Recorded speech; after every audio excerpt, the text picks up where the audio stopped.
midweek talk-through. My name is Demetri. Travis Hancock, better known to Charlotte sports fans as T-Bone from WFNZ, is going to join me in just a moment. First, though, you know how the midweek talk-through starts. We thank the good folks at Graffiti. They are the ones that make Young Gun, both episodes each week, possible. And we want you to watch football with them each and every Sunday. They've got 19 TVs. Why would you miss out?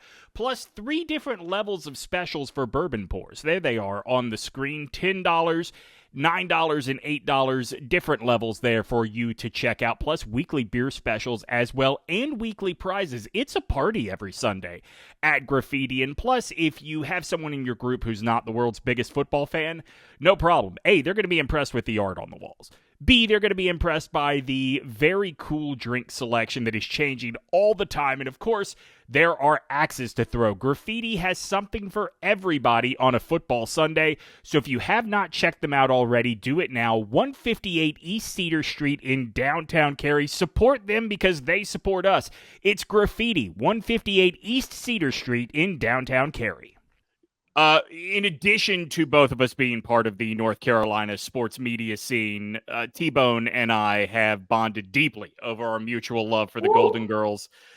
T-Bone, I want you to know I have all 4 girls looking over me in Funko Pop form as we record tonight.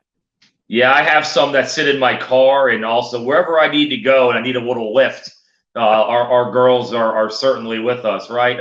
Dare I say that we've been down the road and back again with this Carolina Panther football team this year. Actually, we've only been down the winning road one time, so that's right. We've kind of been down the road and not coming back a whole lot, to be honest with you, right?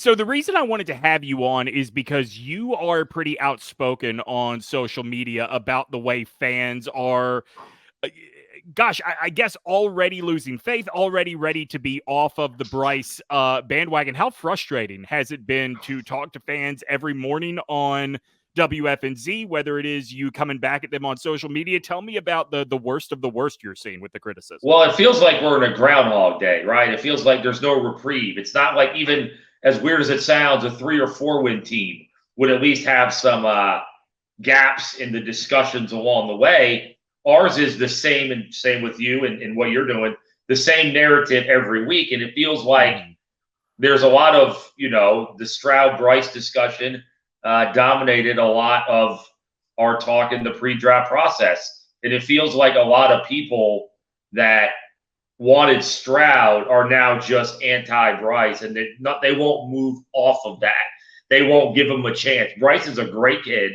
How many rookie quarterbacks have had as much go against him as he truly has?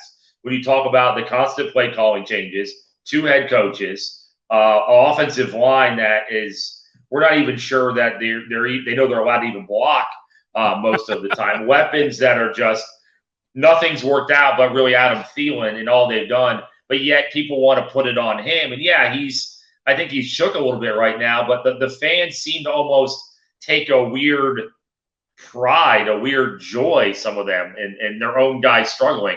It wasn't like that with Cam.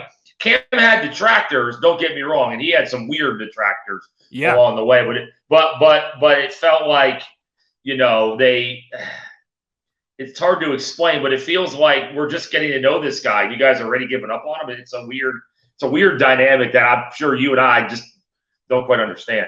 No, for sure. And I'm glad you brought up Cam, because I did want to point out that, Panthers fans have a history of doing this with their quarterback, because even when Jake Delhomme was taking the team to a Super Bowl, there were plenty of people that thought this team should be doing better or could do better at quarterback. And I don't know if it is because outside of a 3-season window, I think that some fans sort of wanted to see Cam sustain that Superman level of play, and he never did. But even then, to your point, you mentioned that it is the Stroud people that have now just become straight up Bryce detractors. There were people that were married to, you remember this, you were here at that time. There were people married to the idea that Derek Anderson must be a better quarterback. For forever, they were married to that idea. Yes. Why do Panthers fans do this to their quarterback so regularly?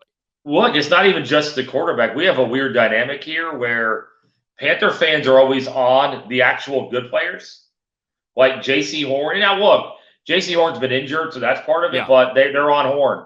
they're on Burns, and now it's he's got a lot going on there with his contract, but they're always focused on the good players, the actual guys that are foundational pieces, or at least on that level. Like we're always focused on the things that we really shouldn't focus on. And I'm not same with the Hornets and the LaMelo Ball here at times, where it's like, hey, that's the good player.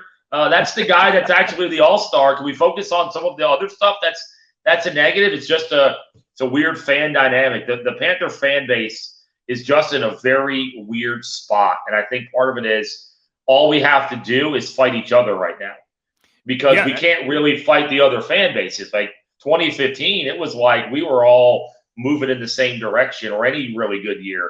Right now, all we do is fight each other, whether it's social media or us with our listeners. And it's all infighting, because we can't win any other fights unless we're playing Houston in October. That's our only fight we can win, is Houston in October. That's what has been so frustrating, at least from our side of the fence, looking at the team with the lens specifically on Bryce, is after that Houston game, it felt like we should have been saying, okay, Dallas and Jacksonville. Other than that, every game here is winnable. And man, like the faith is just completely gone at this point. Yeah, it's just, and where's the hope? That's the big question, because look, in 2001, I wasn't here. I wasn't far away. I was 4 years removed from radio. I was here in 2010, the comparable awful years. But like 2001, Steve Smith was a rookie. They had the defensive core that would go to a Super Bowl, and they ended up getting Julius Peppers not far after that, because they had a high draft point. So they could look to the future and say, oh, we're going to get pick 1, 2, whatever it may be. 2010 was awful, because Jerry Richardson basically gave up after the lockout, but that led to Cam and the next great run. With this particular group, it's so bad, and there's no first-round draft choice. It's like, what are we hanging our hat on? Well, we thought it was the offensive line. Yeah.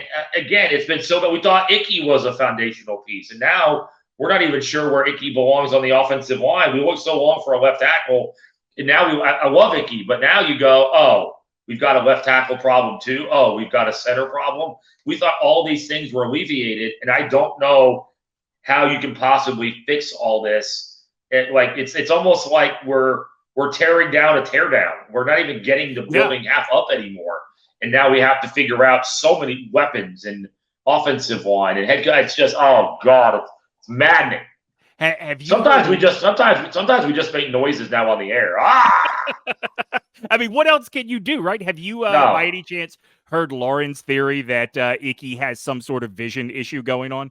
She is very committed to the idea that there must be something he has not seen. His field of vision must be limited in some way because of that visor. I compared him to so many things. A maitre d' at one point this year, where he was like, hey, welcome. My quarterback is this way. Marathon supporters that hand out the water because earlier on it was worse, where Minnesota, I think, was an example where they were just sending blitzes right at Icky, and he could not find them until it was like a minute too late. He was like a crime scene investigator that would go to the scene and be like, all right, so what happened here? We're like, Icky, you let that guy hit our quarterback, right? Yeah, he's like trying to figure out who did it. It's like, no, that was your man over there. Oh, what a mess. What a complete mess. Right now, as you talk to Panthers fans, if they are laying blame at the feet in terms of leadership, is there a divide between the amount of blame on Tepper versus the amount of blame on Frank Reich? No, it's full on Tepper right now for so many reasons, and the numbers speak for themselves. But he did bring us concerts, and he will. Is it Kenny Chesney's here in July? So yeah, and he doesn't help. He doesn't help himself at the press conferences when he says stuff like that. Like we're not watching games in this terrible offense, and we're thinking, well, this team is really terrible, but we've got Kenny Chesney here in July. Like we're not, or April, whenever it is.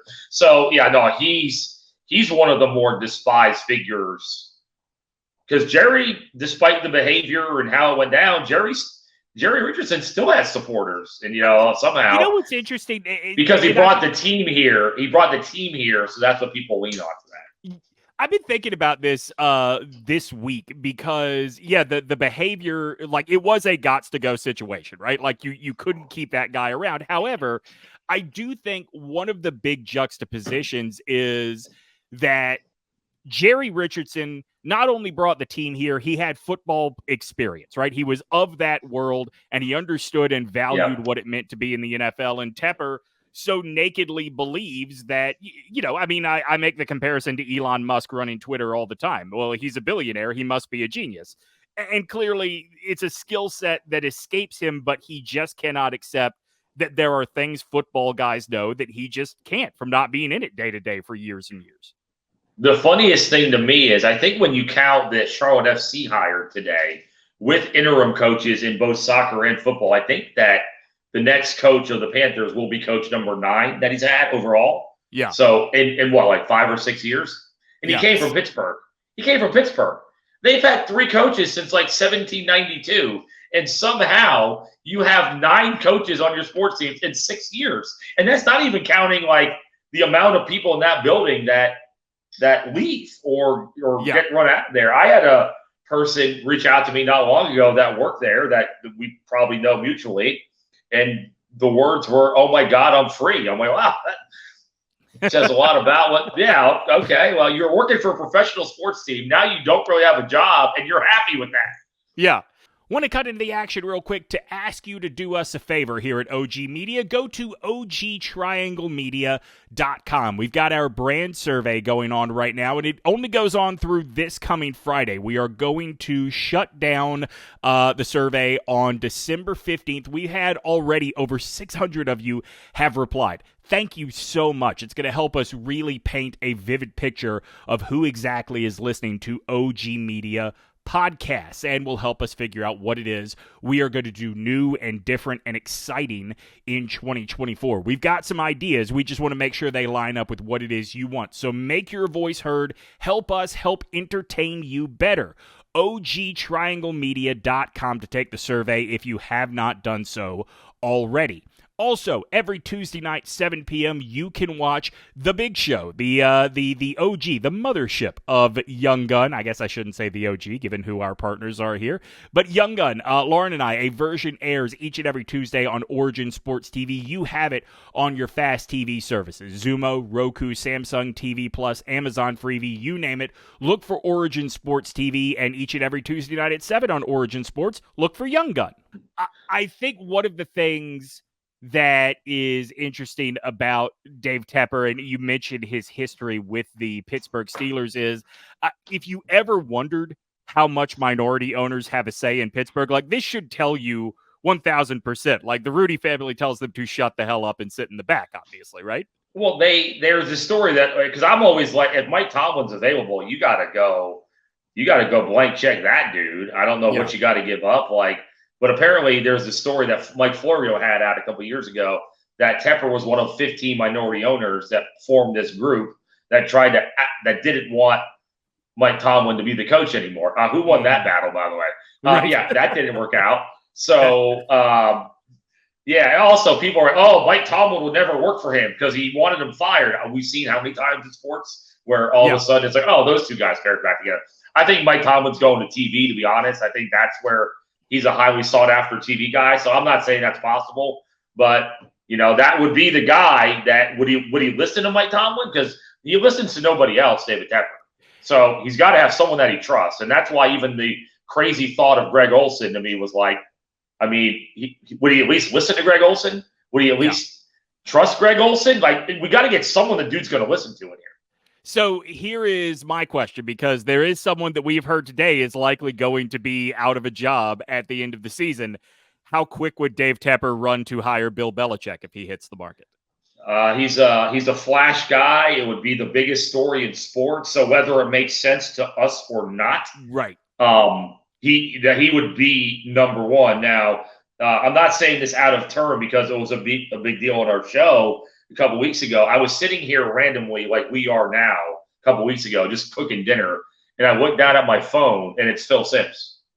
Phil Simms is calling me and I'm like, because I had texted with him earlier about coming on the show. I don't know why he's calling. And I'm like, hello? Travis Phil Simms. I'm like, he talked to me for 45 minutes about the Panthers. I'm like, I don't know what's happening here. But I bring it up because Belichick came up, I asked him about Belichick, knowing him as well as he does from the Giants and broadcasting. And I said, did you see the news today that your guy Belichick is being linked to the Patriots? And he said, linked to the Panthers. He said, what? He goes, no, Bill, why? No, God, why, Bill, why? And he explained it, though, because the Chargers, for example, are built for the now. They just need a little bit of defense, and they're ready to go. Right now, the Panthers are such a blank slate. How long is that going to take for a guy like Belichick? Also, this is kind of what he was alluding to. Not great at the personnel stuff lately. Yeah. What franchise is going to need more of that than this team will? So it doesn't make a lot of sense for what we know for Belichick here. But is DaveTepper going to think that way? I think that he's going to at least effort that for sure. How real is the idea that nobody wants this job? Apparently, Peter King, before we started talking, Peter King went off again today about he would tell everyone interested to stay away from this job. So that's one of the foremost media guys in our lifetime saying that. Yeah, I mean, who's now? It's an NFL job, so obviously someone's going to want it. But Mabel says hello, my dog, as she's right now in the middle of the. I was about to ask how Mabel was doing. I apologize for that. She needs her airtime as well. Mabel, that's Demetri right there. Sorry about that. No, how far down the list is he going to have to go? Right. Like, I mean, and that's the thing. Like, he may want Ben Johnson from the Lions, but he already said no once. And, oh, by the way, what turned it around for Ben Johnson to be like, you know what? That seems like a good idea. You know, that's the thing, right? Like, if Ben Johnson says no again, like, to me, that's fine. I love Brian Johnson, the OC in Philadelphia. I think he's a sharp football mind. But that's another dude that's going to have options. So, you know, I proposed this on the big show this week. Like, there is a part of me deep down that is very worried. As fun as it is to watch ChrisTabor actively not give a shit about having this job, I do worry he's going to end up being the head coach full time. Actively calling players. I'm not sure if you guys caught it. Calling players employee in their number. He called Justin McCray employee in the post game. He called him employee number 67, and it's like, hey, I kind of respect it. No names needed. Just, but I think that I think he's going to try to do the right thing and try to hire the OCs, whether it's either Johnson or slow it. But we get down that list, and Belichick's there. I don't know how deep he's going to have to go on this list. I don't know. I have no idea. And they can't talk to anybody until January 22nd. Right. So I mean, they really got that head start out of the way. That's really going to pay off. I mean, unless you wanted Harbaugh or someone from college. Then you really can't do them. I was going to say, I told Lauren this a couple of weeks ago. I did talk to somebody, a prominent NFL reporter, and I said, walk me through the advantages of firing Reich right now, unless it was just like, this is an untenable situation. He can't talk to anybody until, the end of the year. And she said, well, if he wants to get a jump on his coaching search over anybody else, there is somebody who we think he's high on that doesn't have anything to do for a month. And my heart sank. Like, I can't imagine Harbaugh. First of all, I don't want that for my son, Bryce Young. But secondly, Harbaugh is going to here's the good thing. Harbaugh might be intense enough to make DaveTepper quit. That's a great point. I'm at the point where here's the thing about Harbaugh, though. He's not going to last long. Yeah, but he leaves everything better than he found it. Like he would actually in 2 or 3 years get them. We got to get someone to get this team back to. We're just trying to get back to mediocre. We need to get back to mediocre mountain. We're not even near mediocre. And look at the league right now and how jumbled up it is. And look at the South, and we can't even get near it. So it's embarrassing. Can we get someone to get us near it? I have a source too that knows Harbaugh with Michigan ties and lives here, and he knows Biff Poggi, the Charlotte coach as well. Person was part of phone calls last year between Harbaugh and Biff about wanting the job here. Harbaugh wanted the job here, and Tepper just didn't hire him last year. Like he was actively campaigning for the job, but we said, no, we've got better ideas. Also, could you imagine if the Panthers tried to go stealth and talk to people when they're not supposed to, how awful they would be being undercover? This is not DaveTepper. Like, Yeah. Sorry, I got to go by. Like, we would be awful at it. Yeah. DaveTepper's going to be showing up in Detroit with a bad wig and a fake mustache. With a little French deal. Yeah. DaveTepper. I am DaveTepper. And he's got a little handlebar and be like, no, you're fined $1 million. Here we go. Yeah. Although it may not matter for him though.